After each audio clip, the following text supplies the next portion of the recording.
Ал достар, бүгін қандай тағамға қазақ елден тапсырыс бердік деп ойлайсыздар? Не, бұның ішінде қараңыздар. Екі сок, біз екі қызыл балыққа тапсырыс берген болатынбыз. Екі порцияға, себебі өткен жолы біз қоймай қалдық. Себебі өте дәмді болған. Мына қараңыздар, мына жерде салаты бар. Екі салаты, мына екі порцияға біреуін ашып көрсетейін сіздерге.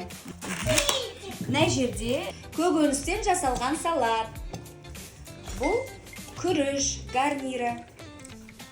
Ал мынау ең негізгі, ең дәмдісі ол қызыл балық.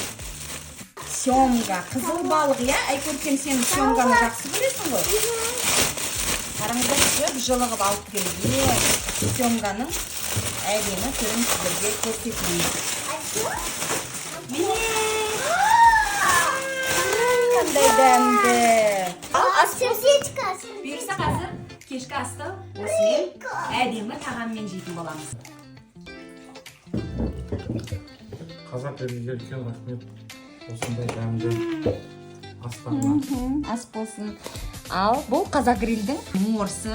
Қараңыздар, қай жерде екі порция, негізі бір порцияға мынау осындай балық кіреді, және көкөністен жасалған салат кіреді. Осындай помидор огурцы свежий салат кіреді, және де гарнир кіреді. Өте ыңғайлы. Тағам жасап үлгермесеңіздер, қазақ гриль